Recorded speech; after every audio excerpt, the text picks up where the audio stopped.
ala ka tiɲɛ dɛmɛ. Ya Rabbi ala ka tiɲɛ dɛmɛ, ala ka tiɲɛ dɛmɛ, ala ka tiɲɛ dɛmɛ, ala ka tiɲɛ dɛmɛ. Ayiwa n badenw n sera ka min ka o dala minɛ Ibrahim Bokar Keita a ka kuma na m'aw hakili jigi k'a fɔ nin kɛra RPM ale ka lajɛ dɔ o de senfɛ lajɛ min ni o nana ka na kɛ segukaw olu fɛ yen o kama min ye kumaw u la damadamaw ye an bɛna o ta ka olu wɔrɔ k'a wɔrɔ k'a kisɛ k'a kɛ aw tigɛ ka d'a kan min ye buna adamaden ye i bɛ fɛn dɔ fɔ wagati dɔw olu kɔnɔna na nka tiɲɛ ka fisa ni wagati wɛrɛw nana ka na se a bɛ k'i ɲɛna i n'a fɔ ayiwa e de m'a fɔ o de kama an bɛna Ibrahim Bokar Keita ani RPM mɔgɔw an bɛna ka na u hakili lajigin ka dɔn k'a fɔ k'u ye fɛn min fɔ kunun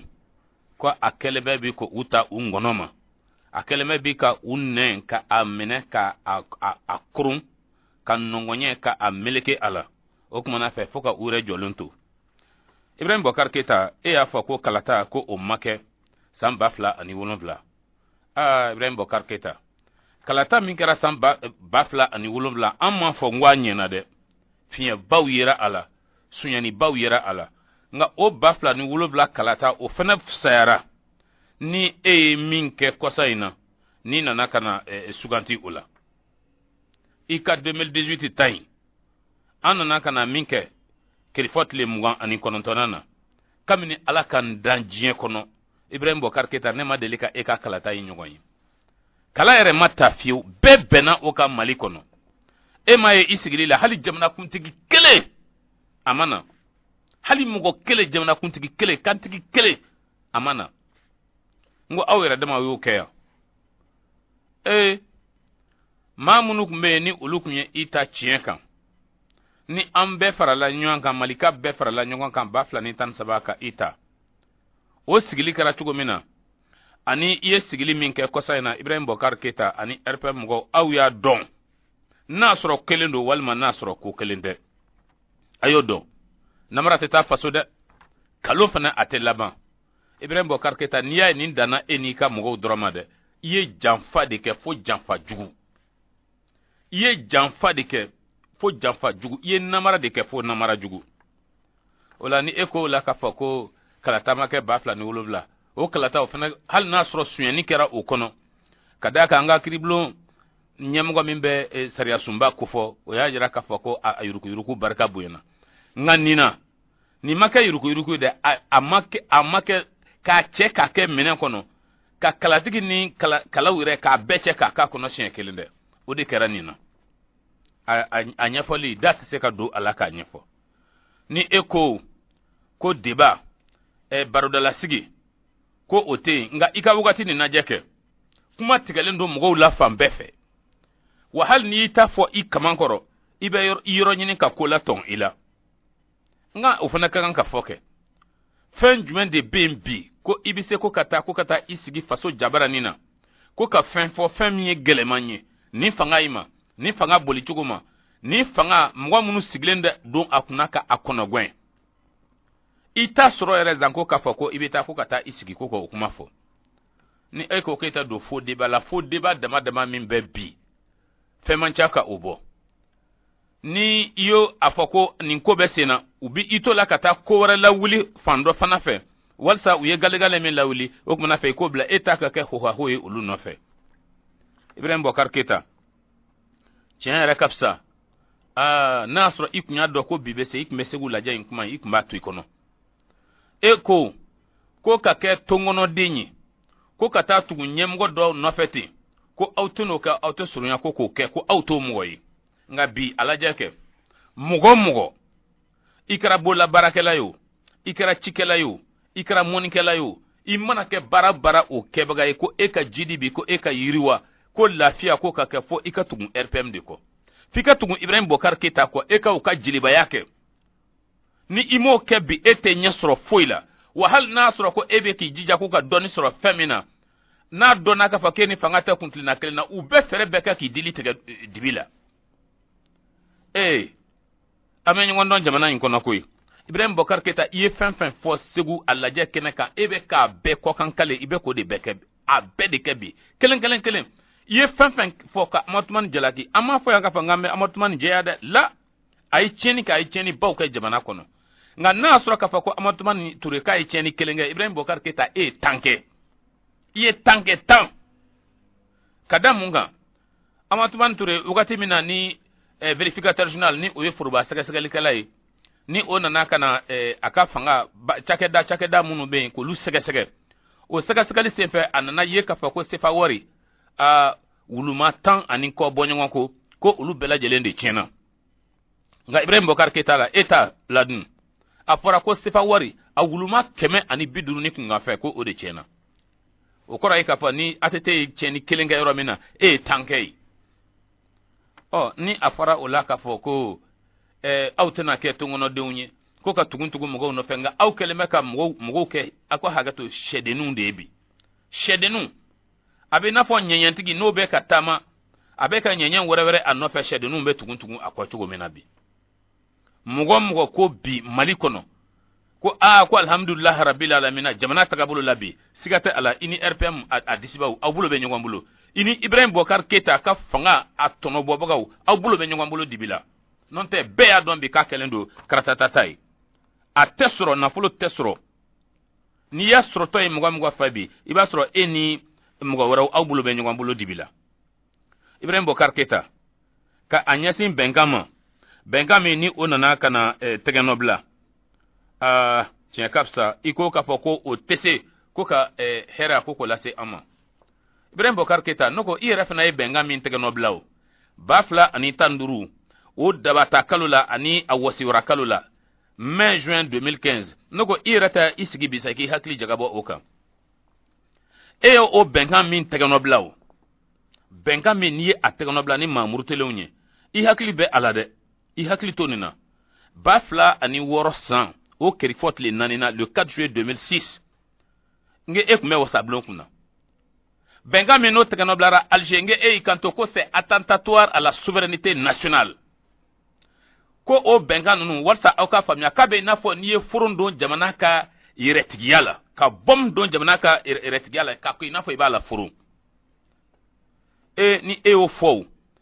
e ni maamurutilenw ka tila ka sigi tuguni ka tila ka o bɛnkan k'o tɛgɛnɔ bila ka dɔ kɛ dabata kalo la ka tila ka dɔ kɛ wasiwara kalo la wa kabini a bɛnkanw tɛgɛnɔ bila la fo ka na bila bi la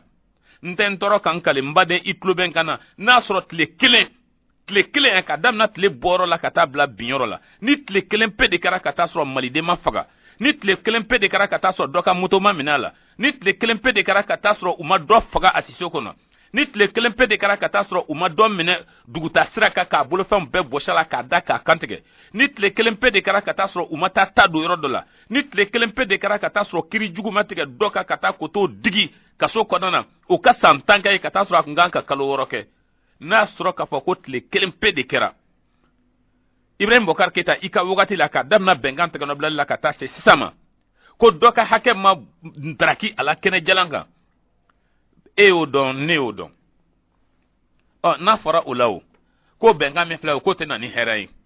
surasi hakan joli de bɛ yen min fagara k'a daminɛ bɛnkan tɛgɛnɔ bila don na fo ka se bi ma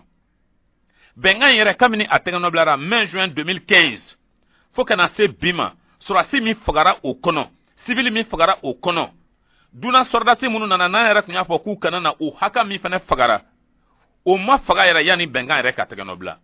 o kumana fɛ min bɛ mai juin 2015 o bɛnkan kɔnɔna na Ibrahim Bokar Keita e n'i ka RPM aw de bɛ se ka an bɔ kunpanna o ko la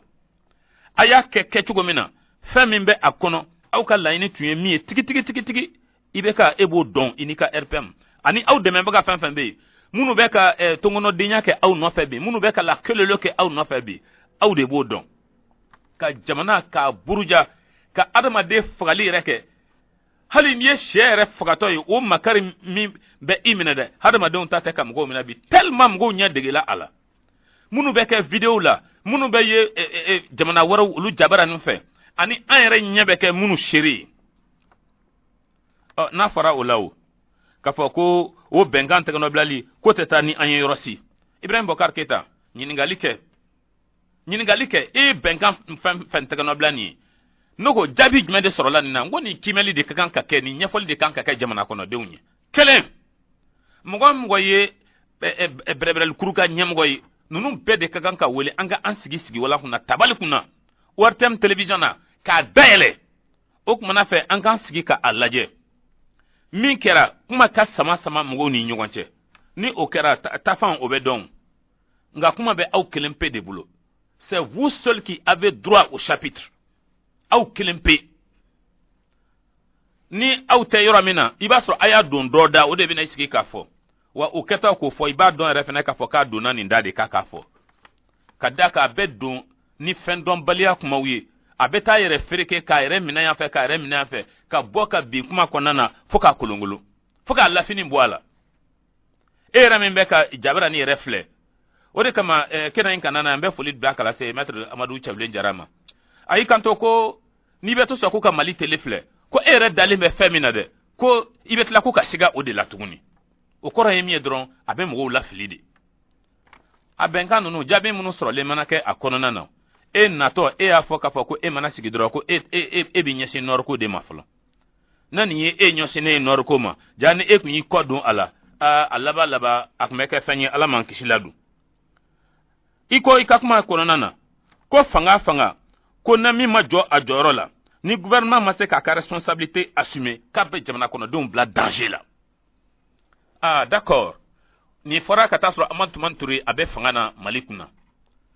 Amadu Tumani Ture tun bɛ fanga na Mali kunna wagati min na m'a fɔ n ko o wagati fɛnɛ n ko o ɲɛna dɛ wagati jugu kun don nka o wagati tun bɛ cogo min na ani bi ta danfara b'u ni ɲɔgɔn cɛ dɛ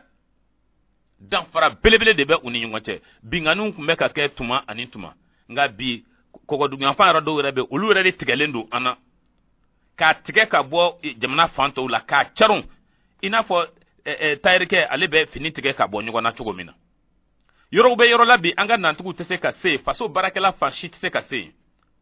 Adama Lasana Jara a tɛ bolola bi wa Magan Dunbiya a tɛ bolola bi wa ka fara tɔw kan hali n'a sɔrɔ kunu in kɔrɔ an ye kunnafoni mɛn k'a fɔ ko dɔw bilara nka u minɛna ka wagati min kɛ ka taa sɔrɔ faso ma kala don a ɲin na n'a bɔra bɛrɛbɛrɛlikuru ka sadi yɛrɛ dɔrɔn na ni olu wulila ka ninnu ka welekan jaabi ni ka tila fɛnɛ ka u jansa k'a fɔ ko ni bilali ka kan murutelenw ka mɔgɔ minnu fana bɛ an bolo yan ko olu fana ni bilali ka kan n'o tɛ jɔn y'i da muga a kuma na o la Ibrahim Bokar Keita e n'i nɔfɛmɔgɔw aw de dɛsɛlen don i n'i ka Sumeli Bube Mayiga min ko dosokɔrɔ dan ye jugu ni tɛmɛtɔ filɛli ye ka wo ko n'o tɛ k'a tɛ se ka foyi wɛrɛ kɛ baasi tɛ nka min fana ka jugu ni ma Sumeli Bube Mayiga i ti jɔ n ko f'i na ni dosokɔrɔ ma se ka fɛn kɛ jugu ni na mɛ ni dosokɔrɔ sina ka jugu ni kɔni ka a lajɛ ka wo ci a la a tigi kana ka na jugu ni minɛ n'i ye jugu ni minɛ Sumeli Bube Mayiga i tulo ma jɔ i bɛ jugu ni lajan aw mɔgɔ fila cɛ fila i bɛ jugu ni minɛ min bɛ mɔgɔ fɔlɔ o bɛ jugu ni minɛ a bosen fila ma k'a sama mɔgɔ gale o bɛ jugu ni minɛ a ɲɛfɛsen fila ma u b'a sama jugu ni lajannen b'u bolo u bɛ taa ni a ye farakolo kana la walima ni siman bɛ yen n'a y'aw ja a y'a minɛ aw ka na n'a ye so a bɛ jugu ni laja a bɛ na n'a ye siman kan walima a bɛ taa n'a ye farakolon kan sojɔ subasiman gabakuru ni a bɛ to sɔn k'a kɔ tereke jugu ni bɛ kulekan min fɔ aw bɛ n'a mɛn o ka jugu ni ma dɛ wa Sumeli Bube Mayiga bi hakili to i ka kuma na parce que aw ye jamana in bila farati min na mɔgɔ dama min bɛ yen bi dusukasi fɛ ni olu ye Mali yɛrɛ bila ka taa sa cɛncɛn kan ka bɔ i ka so kɔnɔ yɔrɔ k'i kunda cɛncɛn kan o ye farati jugu ye ka bɔ i ka so kɔnɔ k'i kunda kɔgɔji kan o ɲɔgɔnna farati jugu tɛ mɔgɔ dama min sara kɔgɔji la min sara cɛncɛn kan mugu cira minnu na fɛn man ca ka o bɔ kɔngɔ kɛra minnu sata ye banajugu kɛra minnu sata ye u dalen bɛ dɔgɔtɔrɔsow la dɔrɔmɛ kelen a t'u bolo ka se ka u yɛrɛ furakɛ banaw bɛ bana na n'a y'i minɛ bi i bɛ sa de i bɛ sa saraka foyi t'a la ka sababu kɛ fɛn t'i bolo aw setigi dama dama ko aw de bɛ bɔ yan ka taa furakɛ farajɛ jamanaw kan aw ka baraminɛden ye mɔgɔ minnu ye hali aw ka gardien aw ka nakɔsɔnnaw olu bɛ taa ka taa furakɛ Tunisie olu bɛ taa furakɛ Maroc mais dɔgɔtɔrɔw dun ye laɲini kɛ soin minnu bɛ taa kɛ Malikaw la jamana kɔ kan a se bɛ jamana ye bi a se bɛ jamana ye sini ka minɛnw san k'a di dɔgɔtɔrɔ ninnu ma walasa u bɛ se ka an ka dɔgɔtɔrɔsow k'u la ɲɛnamaya cogo min na olu ye grève kɛ ka kalo joli kɛ mɔgɔ joli sara o senfɛ ne ma fango dogotoro na do nga Ibrahim Bokar Keita eni ka fanga shushu bora la audi ka shude do o de kan ka fo o de kan ka jeya o kan ka membela jelen fana fe aw mo keun ngo awyere dlande ni ko kafa ko jamana nyemgo jamana maraba na mase ki jwa joro la ka be mgo bla faratila yo mi fo amatumani mabi bo nyugon tan fo ko nyesi irema kadaka yam bla bunaku mi kam mali kono bi akira nyana sisi dam bela jara akira kamana gwan dam bela jelen ima dan an blali ma kamana gwan nyana sisi kono de katla ka an mafia katla ka an dogoya ka an lakari Ibrahim Bokar Keita inika Sumeli Bube maiga kwa bara de flani aw ye chidon de aw kan ka famya ka fo jamana kono de nya danaya de da aw kan ka bara do khalifa aw ma walsa aw mise ka lafiya chugo mina anga nyana maya kono am se ka lakana chugo mina anga kalanko nanka jiko nanka keneko aw ka se ka aw bolo do okoro fo anga fa ka fo a jongo ala anya bla bara mina adafara ja aw te jamana kono de unyi wa ka je abema amana ka mgo hakila ka fa ko Ibrahim Bokar Keita naka gouvernement ko ube malide unyi utenda ube yere dlandela ube yere ye bara de la fo ode ka je ni iko ika kuma fa na ko nana ko wai ko ka pangurunta meta libide meta Algérie de meta yanfe Ibrahim Bokar Keita e kunta do ko BBC koy inika RPM anika Sumeli Bube maiga asma dugutaga minke dugutaga keme ani biduru ani kele 151 voyage kadamna ina kumama fanga na foka na blabila o na folo kasabi o kara sababu ye ka war min bo anga jamana o jigina kono nana Ibrahim Bokar Keita o barka buyana de o barka buyana foka ta foko atote akara cheni mi ama akara degu mi ama iba fo bolo tese kase adala kasababu ke cheni awara ko juguyi nibo na folo kasabi ta ko laje sefa warla abita ijo sefa wari a wuluma muga ani kononto ani kewulu kemeduru 29,5 milliards de francs CFA anga o wari yera dronta de ibeka anga o laje nyogon fe o sefa wari wuluma muga ani kononto ani kewulu kemeduru ni be jate mineke anga jamana na fasoro sirawuka uluta nyena maya tata femu ni femu nuko anga damne kalangola au na folo kasabi mi ko folen flawi kalambon no o salle de classe abeka sababu yo o saba nyugona o sigiroma keme woro ani binani abiseka odike abiseka odejo 640 écoles de 3 salles de classe ye dugutaga fu selema yala minkede akumseka ka sababu ye ka école so keme woro ani binani ka odejo anyi école so koni ni salle de classe saba soro yororo la première année ka se aywa sixième année ma atob se ka nyana bo chugo dola niye na folo kasabi kelen fana ta ka o jate mine fana kolomba wu munu be sen jamana kono anna folo kasabi kumbe ka sababu ye ka kolomba banani ani keme ka o de sen jamana kono 4100 forages kolomba ji pompe a banani ani keme wa o kumbe ka sababu ye anga jamana mugo be togodala ibe chenchema yoro lawo ibe kuluma yoro lawo ibe tu lawo avec sababu ka beka jiko ka anyana boka ba mali be ode kama yehia aga Mohamed Ali ni ale kalatigi ebrebe kuruka sadi togola minka bara binyesin ko ga kuna fonima katama do senfe do ya nyininga ko noko ko iba don chuko jmana ni be bo mali kono kata Mauritanie walma kata Niger iba don chuko jmana ko ibora mali du kolo kana kaka no koy ko ni itara yoro la ni e kolomba yoro mina dron adon ki bora mali territoire kan non ta ita kolomba chenchema yoro nunu itai nga Ibrahim Bokar Keita ye selima yala minke ka kumse ka kaswabu ye malika bela jele a mirindi be frale nyogon ka ke wulu tan ani nani ani kunga fin a population be ka kumse ka kaswabu ye ka be ka jiko ka onogoya nga o wari o tara ko ke selima yala lan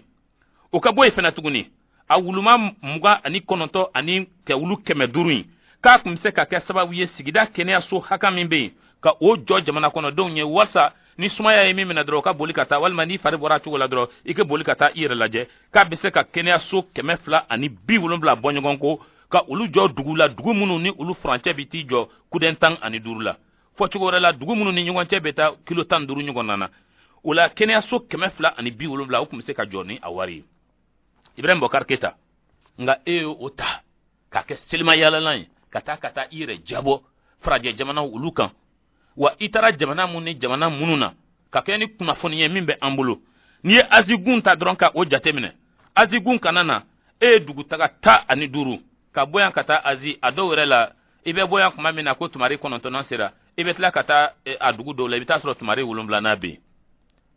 kɛnɛ ka jan ka taa se haka min na nafolo min bɛ bɔ a la batara ko tɛ o ye azigun ye duguta 15 i y'o kɛ farajɛla n'an ko ma ko Europe farajɛla gun yɛrɛ kan e ye duguta 33 ka o de kɛ Faransi o kɛra nu ni dacɛ ye i bolo duguta 18 o kɔni n'a fɔ i bɛ bɔ Jelibugu la i taara Rayida la i bɔra Rayida la i nana Jelibugu la ni nafolo kisabi minnu filɛ nin ye n ko jamana kɔnɔdenw de sigira ka lajɛli kɛ i bɛ nin dugutaga fɛn fɛn na jamana kɔnɔdenw bɛ ka i filɛ o de kama lafasalitɔnw caman bɛ yen olu y'a faamuya jamana kɔnɔ k'a fɔ ko nafolo bɛ yen wari de bɛ yen ka olu jasa wari de bɛ yen k'u ka laɲini ɲɛnabɔ nka ne wari tɛ ka don o la f'a bɛ ka kɛ taama fu ye a nafa tɛ ye jamana kan san bɛ yɛlɛma i t'a dɔn k'a fɔ ko nin de yɛlɛmana jamana kɔnɔ walima nin ma yɛlɛma jamana kɔnɔ i t'a ye i t'a nɔ ye mɔgɔ la i t'a nɔ ye yɔrɔ si la nka nafolo dun bɔra o de kama lafasalitɔn n'o ye syndicats ye olu bɛ k'u dili don don o don u bɛ k'u fasa fili don o don fasa filili min dili donni min ni a ka kan fana ka d'a kan wari bɛ yen ni mɔgɔ min ko k'a fɔ ko wari tɛ jamana kɔnɔ taa i ci fɛ n ye o de fɔ tuma min na n'u ye miliyɔn 50 ta k'a di au conseil islamique ma n k'u kɛ ka u ban wari in na n k'a ɲana dɛ n ye Mamu Diko fo wa hali kɛnɛ kan Diko n b'i fo balimaya foli sinjiya foli hali n'a sɔrɔ ko an tɛ diinɛ kelen na ne ye chrétien protestant de ye n bɛ segin o kan tun parce que wari min bɛ ninnu bolo u bɛ min kɛla u diyaɲɛko ye fɛn minnu ye jamana kɔnɔ u bɛ olu de jansa min b'a to ka olu yecogo ka ɲɛ walima olu bɛ kuntilenna min bɛ u la ka mɔgɔw lafili ni o ye ka sɔrɔ ka nafolomugu kɛ ka mɔgɔw ɲɛnamini dɛ u b'o baara dɔrɔn de la n'o tɛ fɛn minnu bɛ yen ni wari ka kan ka don o dafɛ a ɲɛ 40 ma an y'o de fɔ n ko cheminot bɛ u ka grève la bi u kalo joli filɛ nin ye dɔrɔmɛ t'u bolo enseignants an ta bɛ tila ka se olu ta ma mais degun min bɛ u kan bi kabako de don kalanko minɛni bɛ ka a lafu cogo min na nka n'a y'a sɔrɔ k'a fɔ ko wari bɛ aw bolo a dun bɛ yen fana mun kelen pe de kama aw tɛ fɛɛrɛw ani dabaliw k'o sigi sen kan joona joona fɛɛrɛ ni dabali minnu ni olu bɛ se ka kɛ sababu ye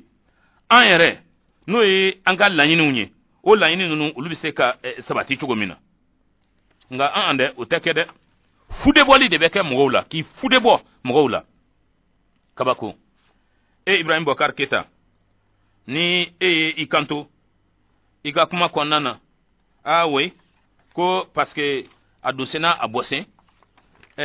min ye bingani walew ye bingani wale minnu ni olu bɛ ka kɛ an ka jamana kɔkɔduguyan fan fɛ bolo fɛ ko y'a mɛn tuma min na ko mɔgɔ 3 minɛna ko mobili dɔ ko tiɲɛna ko ko Allahu Akbar Ibrahim Boubacar Keita kɔni n'a ka misiri wele ka taa sɔrɔ seli wagati ma se dɛ n'o dun kɛra an fɛ yan yɔrɔ min na dɔrɔn a bɛ fɔ ko dɔ b'i nɔfɛ ka misiri wele seli wagati ma se ko dɔ bɛ yen dɛ nin ye dɔrɔn mɔgɔ 3 enlevera k'u ka mobili tiɲɛ ayiwa ni o misiri bɛ wele mɔgɔ 3 minɛli ko la nka mɔgɔ 30 ani mɔgɔ 7 olu kantigɛli la dun i bɛna mun de kɛ o la Ibrahim Boubacar Keita e bɛna mun de kɛ o la mɔgɔ 500 ani kɔ o fagara mankan na mankan minnu ni a jagoya dilanna an ka jamana a kafobolo 5nan na ni o ye Mopti kafobolo ye a maa 500 na a fanba o ye ne balima filaw ye o kuma na fɛ o n'i ye misiri wele mɔgɔ 3 minɛli la 2008 la ko olu ka bolifɛn tiɲɛna o kuma na fɛ maa 500 fagali na don o don su min bɛ ka bɔ i tɛ ɲɛfɔli kɛ an ɲɛna ko ni kulu dɔ n'o o nana ka na labisaya ni kulu dɔ ye ko o ye farali tamasiyɛn o dilen ye kaban Ibrahim Boubacar Keita ni mɔgɔ minnu yera télé la yanni mankan jugu in ka wuli an ka jamana kafobolo 5nan na n ko ye olu dɔn mɔgɔ minnu kɛlen bɛ ɲugutɔ fɛn ye bi n ko o ye anw filaw de ye o ye anw filaw de ye fila faga o de bɛ senna bi ka anw filaw i mana ye yɔrɔ min na dɔrɔn délit de fachesse de bɛ hali ni ni fila cogoya bɔlen don dɔrɔn yɔrɔ n'i ye ne ye n kolo de kunbayara dɔɔni dɔrɔn n'o tɛ mɔgɔ bɛ mɔgɔ la bi n'i ye olu ye radio kara kɔnɔna na i b'a fɔ ko filaw don nka o te an wa flawe de nga i ye chugo ni fla ye chugo mana bodro i chugo donde ni frekara ima rom na numa muru digi kono o be marfa keke i tolas ila halaki mais o stigmatisation di wa asinsinenta dore kande bisiki foudron bisiki fou niwa ni e jihadiste ni e terroriste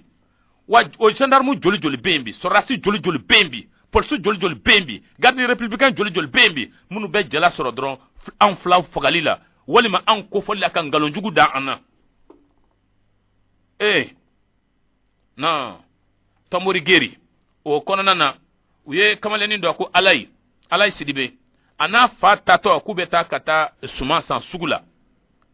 beya don ka fa ko salon ko amanoya yura chama na mgo wira mase ka chike ka sababu ke goni akulu mgo ya ni cheni kelaw o munu ni ulula doni na ka do jamana kono ni fanga kele infe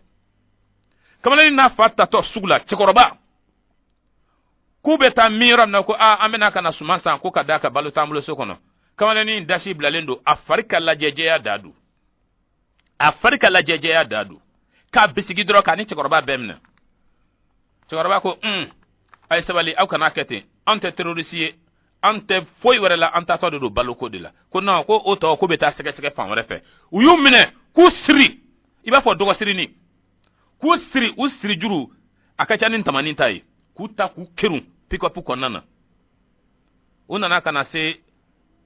mopti dugu ko nana kuma na unana kana chekoroba imbla kamalani unana nai fob makoya kan en ko nana anye wulika jowke ka bolbolu ke sega lu nana kana ira ko kamalani ka ma foyi ke wa asra yi minke kasula yan kaban abe kalo sababo stigmatisation abe teme o kanwa abe teme ni kan ka do jate mina tendron sigi ko nana mugoya ko nana ka uluke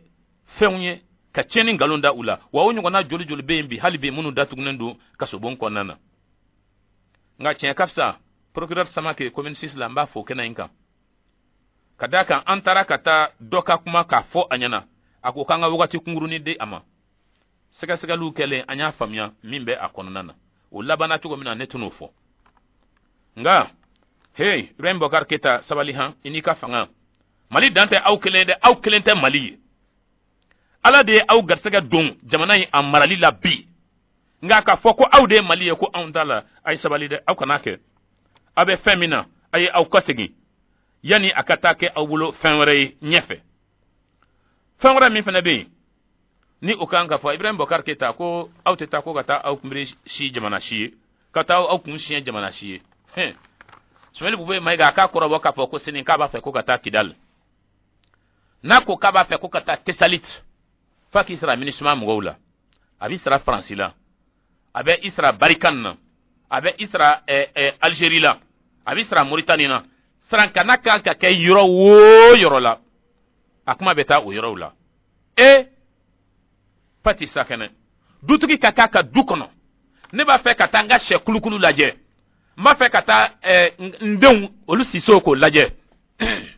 ne kata sramgo wala dila nga dukono na yoro do o laje lila wal ma ba fe katama nga dugu ko nana dugutuki ka fo ka ba fe ko kata bo aka kindo kono nana aka dugu ko nana ko fo kata isra dunando la folon o dunon ka soro ka yamari adama ka yala ka dugu kono o mana ka dugu mi o mana ka dugu tigi sugu mi o don ne o don pati sakana ni koni ni kera kaba ko ere da bela jeli na ko fana Ibrahim Bokar Keita ko bana kuraw ko olube ko ka ladan o be malo doni ka boya Ibrahim Bokar Keita sabalisa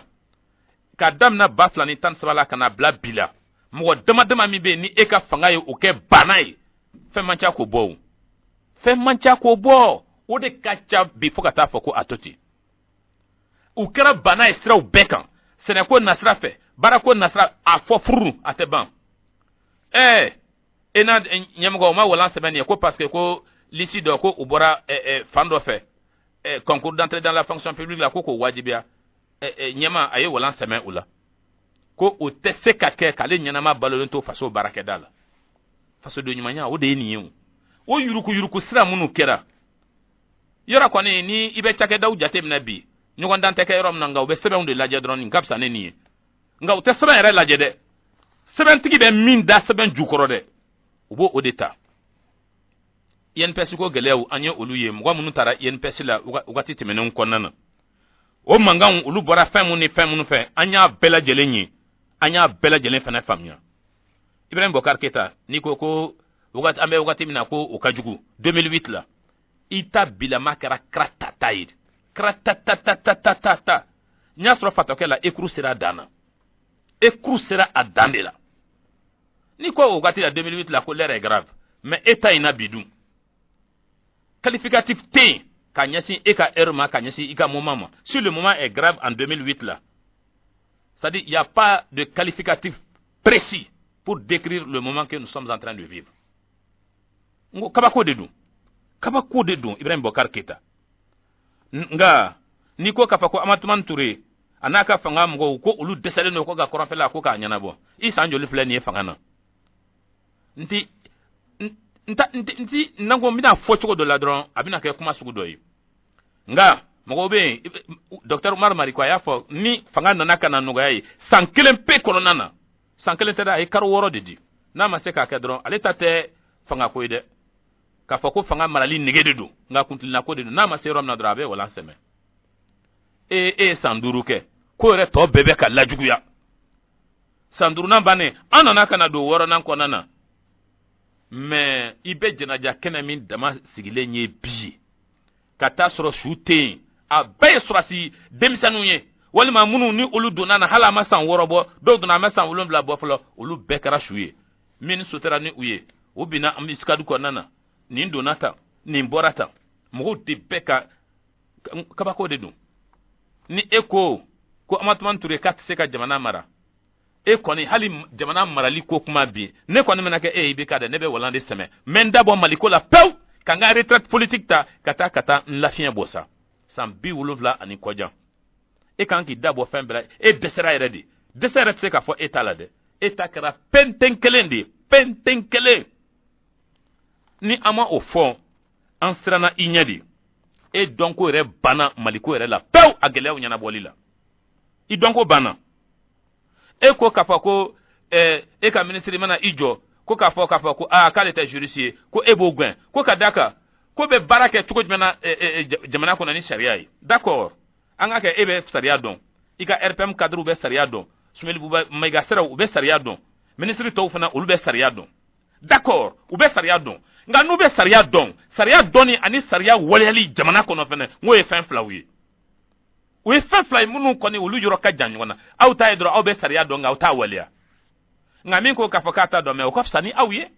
parce que o ta donga seko yemi tumado akanga ni anyumanya na aboke ataraka bla baramina mafoka Amatouman fana ko ama fenke de ay fenke fo fenjuguba ay fenke fo fenjuguba parce que aye ato o minye mamurutele nuka marfa wi luka do anka tien kapsa sariya dombalia mgo mimta sariya don no blara barala obe barake nangani anyumai mais mimba do na tesonga barake ni sariya edu Ibrahim Bokar Keita ayanga marche joli tien ambi audumba don que la marche est soumise à information mais pas à autorisation ni ba fait ka tamake jamana ko nana ibe kuna fonde di nga yamara ko kuma ote amen kan ay kolokolo dam go kanyawo sumel bube maiga abeka bona minase adama do mabi jonde ba hakedon ola ni ekoko ne munu tese kuka dégager iti yere fena talaje na atete taye ka dégager ebina 3 gager de wa bien ebina 4 gager de wa wala ma ebina 10 gager ou bien ebina 20 gager kadaka etan ni jugu yalen don bide fo to rete à la blé to ta la blé iko kafa ko cadre nyana ma obe munu biseka jamana imara d'accord cadre nyana ma obe o ta RPM nawo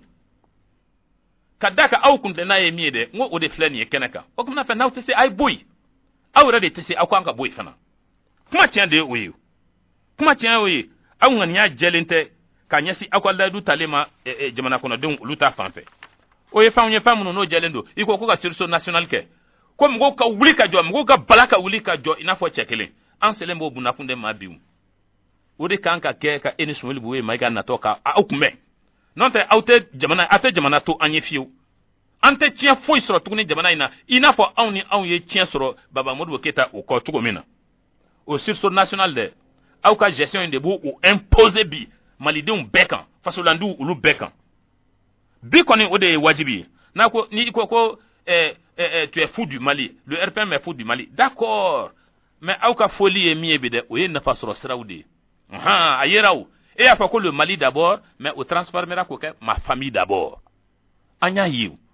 Na le Mali d'abord. Iye jamana fangata ni kami. Na sroko odeni. Donc de là où donc de là munu be ki ma jamumbi. Aywa, ma munu be no yesebeni ngela wi no lube akraba sebe journaux labi. Ubo donc, dit le Mali d'abord de do bien ni ma famille d'abord de do. Wo de do. Nemido donne do. Je suis fou du Mali, mais tu es fou de quel Mali? Est-ce que c'est ce Mali min konana ni démocratie quelle nana kanake walsa bekagan ka se ki ka hake soro chugomina. Yala o Mali folie de be ilawa. Walima Mali min be ni ambe nyogon ton froko bo ni ambe dankari ke nyogon na ambe nyogon fuga. Si tu es fou de ce Mali, un Mali min konana ni krabu mogo ni ulu de be sansoro. Mwa munu teson magwama ni ulu de be majamu soro. Okuna fe mwa munu be magwanke ni ulu de be ke dugma mgo nulu be treke. CMDT kola Ibrahim Bokar Keita an kana ta yɔrɔ jani kuma isa muna e kɛlɛ jamana kuntigi ima ɲini yɔrɔ bɛ n'o feerela k'a bɛɛ nationaliser muna i m'o kɛ e m'o kɛ e ma sɔrɔ k'o kɛ o e bɛ tila k'i kanto tuguni ko 3,5 millions de personnes jetées dans la rue mais e mɔgɔ min fili bi rue kɔnɔna na bɔlɔn kɔnɔnaw na bi ni cogo t'u bolo n'u bɛ ka sa cogo sugu bɛɛ lajɛlen na mais fɛn man ca k'o bɔ o i bɛ ka fɛn man ca k'o bɔ il faut qu'on te le dise n'an m'o f'i na dɔrɔn an y'i janfa de e y'a fɔ bɛɛ ɲɛna yan ko ni fɛn min kɛra jamana kɔnɔ ni diinɛ ɲɛmɔgɔw ani malikaw n'u m'o fɔ ɲɛna ko i mi taa yafa mais a fɔra i ɲɛna yan i y'i tulo geren pas plus sûr que celui qui ne veut rien entendre tulo geren tɛ tɛmɛ mɔgɔ kan mɔgɔ min yɛrɛ n'a t'a fɛ ka mɛnni yɛrɛ kɛ o la ni i nana ka na CMDT ko fɔ ka CMDT majamu CMDT majamuni min b'i da CMDT ka bon ka tɛmɛ o kan nka i kun k'a nationaliser kɛ ka entreprise fɛn fɛn bɛ yen n'a bɛɛ feerela ka ni kura dɔn olu la o kunna fɛ k'a kalifa malidenw ma ka ɲɛmɔgɔw sigi o kunna n'a tiɲɛna min bolo o kunna fɛ i bɛ taa wo la n'o kun kɛra i bɛ ka an kun b'a fɔ n ko vraiment le Mali d'abord o kun bɛ faamuya nka i m'o kɛ dɛ i yɔrɔ janyana na Kadafi ɲama min ye bɛɛya fana ye i y'a fɔ k'a fɔ ko an tɛ bɛɛya kɔnɔ n'an tun tɛ bɛɛya kɔnɔ Amatuma Ture ka wagati la yala an bɛ bɛɛya kɔnɔ e ka wagati in kɔnɔ wa ne dalen to la k'a fɔ k'an bɛ bɛɛya kɔnɔ ko an lakolilen don ni nkalontigɛw ye ni an lakolilen bɛ ni nkalon ye 2008 la mais ngalon kɛra an cɛsirijala de ye ngalon kɛra an balo de ye an bɛ ka ɲɛnamaya ngalon de kɔnɔna na ka sa ngalon de kɔnɔna na ngalon min fana ni a bɛɛ bɔ fanga yɔrɔ ka a turu jamana kɔnɔdenw kunna jagoya la ka da kan ni i ma olu ka kumaw kan fɔ n'i ma olu ka ngalon fɔ n'i ma olu ka ngalon tanu n'i ko k'a fɔ k'i bɛ wo bɔ o la u bɛɛ bɛlɛ k'i ɲimi ɲɔgɔn de la mais n ko o kow de bɛ senna bi jamana kɔnɔ Ibrahim Bokar Keita n bɛ kuma kuncɛ ni min ye dɔrɔn cɛ ka fisa ka daminɛ 2013 la ka na bila 2019 la i y'an janfa kɛnɛ kan ta tiɲɛni kɔni a kɛra kini ani numan de fɛ maa si tɛ yen bi hali e ni mɔgɔ minnu ye a lajɛ 2013 la fo kana se bi ma o mɔgɔ dama min b'i kɔ bi a bɛ compter dɛ fo n'a kɛra nataba kelen kelenw ye tana dun tɛ nataba la i mana fɛn fɛn fɔ nataba ma o bɛɛ bɛ bɛn a ma an tun m'a faamuya an kun hakili la ka nata o la n bɛ nin fɔ i ye fɛn fɛn fɔ Amatuma Ture ma bi k'i k'i sigi ka miiri conférence régionale min kɛra Segu 2008 la jamana kuntigi Ibrahim Bokar Keita i sigi ka miiri a kumaw bɛɛ la i k'u ta jamana kɔnɔdenw an fɛn fɛn ko fanga in taabolo man ɲi an ka ɲɔgɔn yɔrɔ ɲini an ka fara ɲɔgɔn kan n bɛ foli bila k'a lase bɛɛ lajɛlen ma minnu sigira ka an lamɛn an hɔrɔn ɲɔgɔn minnu bɛ yen n'a sɔrɔ k'a fɔ ko kɔrɔfɔ in ko a taamana olu minnu ni kan ayiwa an bɛ hakɛto ɲini k'a kɛ u fɛ nka n'a sɔrɔ k'a fɔ ko min fana ta ye parti ko ye ko wayi ko tu kɛra RPM na n y'a sɔrɔ ala ma hinɛ karamɔgɔ bɛɛ fɔ la a ka dɔ bɔ i si la Senko la Mamadu Fofana Kadafi kuma buru la Abokar Kamara numéro 1 Maïde kuma kɛ so Poids Désiré Mariko tile hɛrɛ ko di an bɛɛ lajɛlen ma an cɛ aw ka kulumajɔ la aw k'an bɛɛ tuma wɛrɛ